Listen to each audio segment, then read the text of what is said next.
Hi, this is Wesley, and I would like to welcome you to the Underground Geek Shack. Hey, do you want to know something? Ama fute ji katamaru, or after the rain, the earth hardens. So, I'm here, back at it again, coming in solo, but I'm here to talk about another book.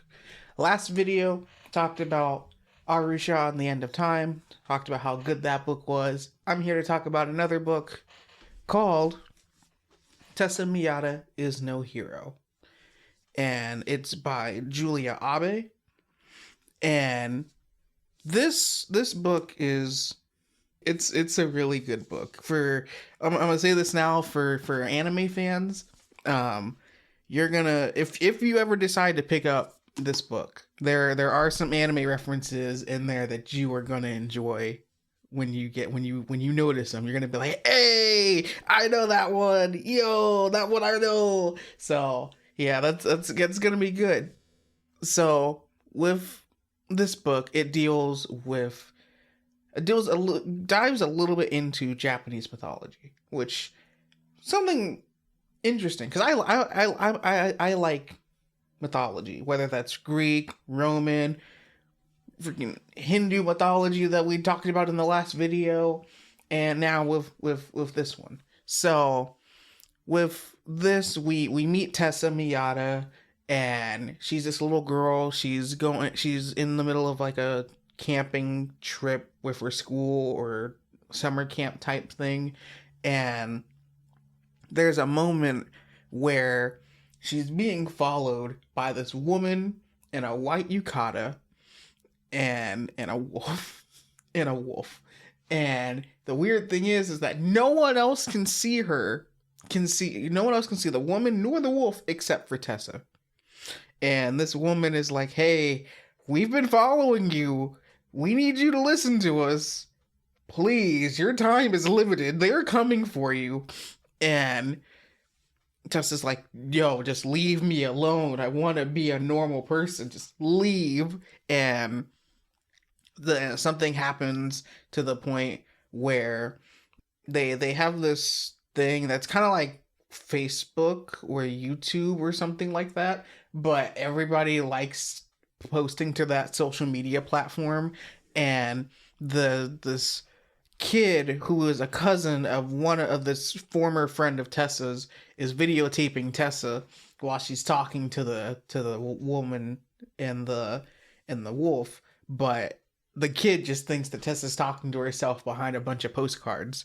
And there's a moment where she's like, please don't post this, please don't post this, please don't post this.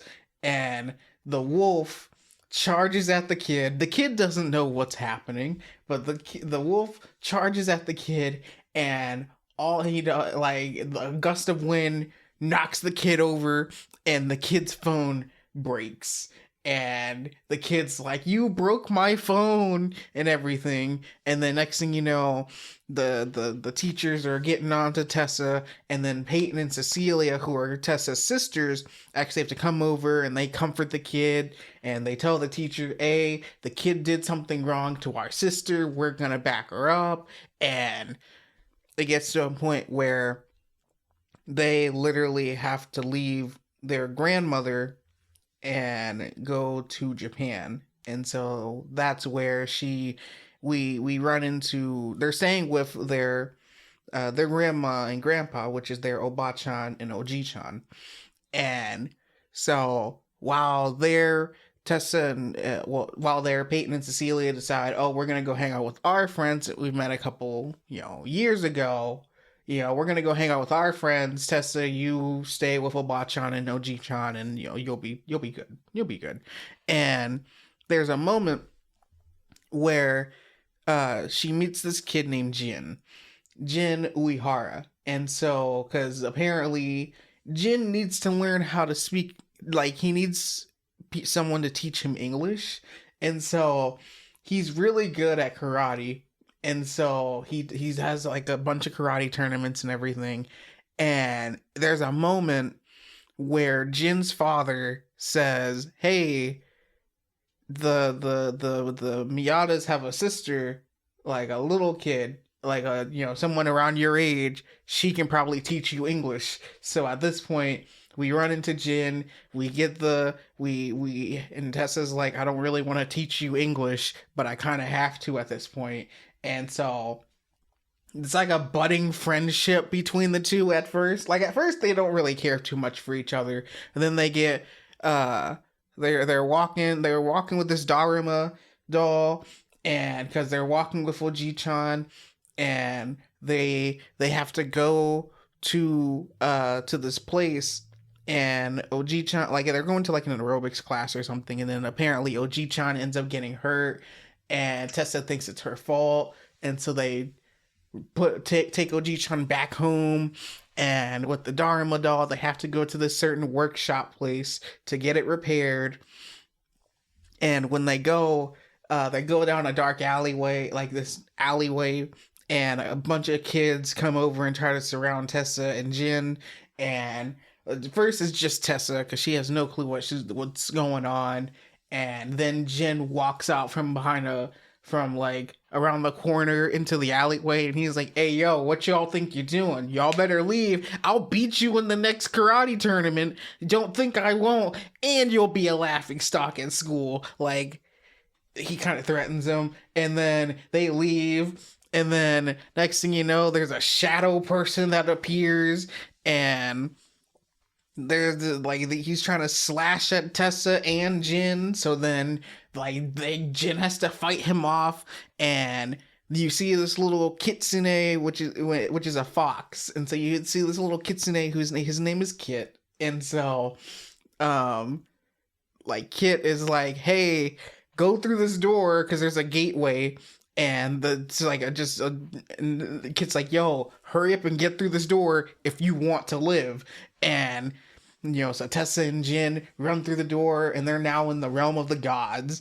And you're like, what? The realm of the gods? So you see like all this other stuff that's going on. You see Godfire. You see like a freaking dress made out of flames. You're like, what is going on here?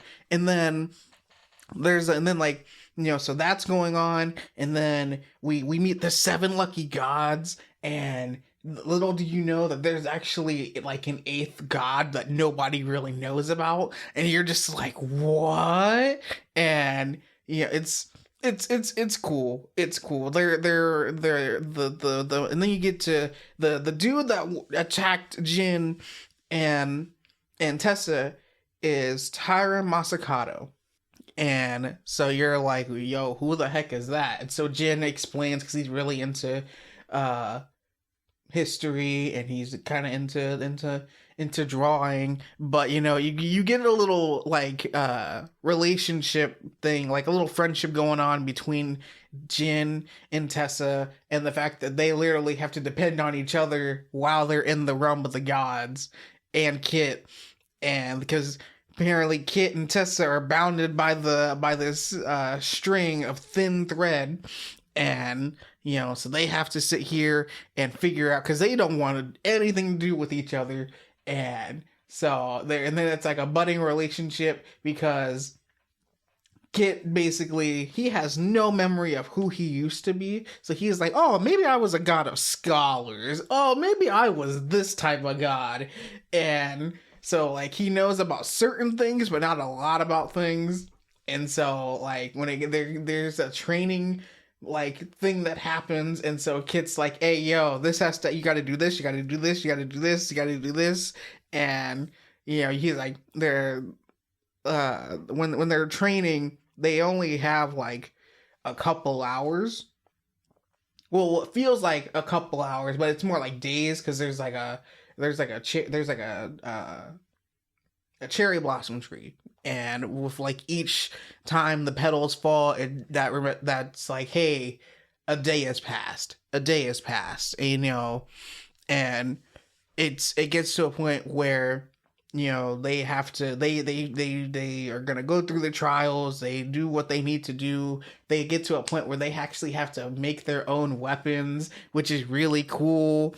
And like this book, it like I said, it gives me it's funny to say this. It gives me anime vibes because, like, when you're reading it, you feel like you're watching a show while you're reading it, which is something I've never really. I mean, yeah, like when you read it, it's all in your head, but you know, like when you're reading it, and then you're just like, I was literally on the edge of my seat, trying to like, oh my gosh, what's gonna happen next? What's gonna happen next? And I like this. So I like the way how Julia Abe sits here, and you know what's going on in the real world, and then in the realm of the gods, how you're able to differentiate the you're able to tell the difference between what's going on in the god world, or in the world with their when they're training, between that and what's going on in the real world, where Tyra Masakato is still wreaking havoc and nobody knows what's going on. They think it's like a natural disaster type thing,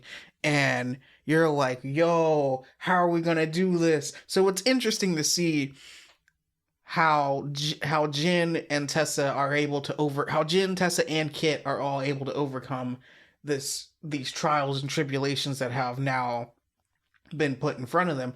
I cannot wait to see where Tessa and Jin go from this story. So I look forward to seeing it in the future. So Julia Abe, props to you. You did a really good job on this, and I can't wait to see where you take these characters next. So, guys, that's going to be it from me. Be sure to like, comment, and subscribe. And let me know, if you've read Tessa Miyata Is No Hero, what is your favorite part about the book, about this book? This is only this is only book 1. So let me know what you like about Tessa Miyata Is No Hero, and I will see you guys next time. Take care. Maestro.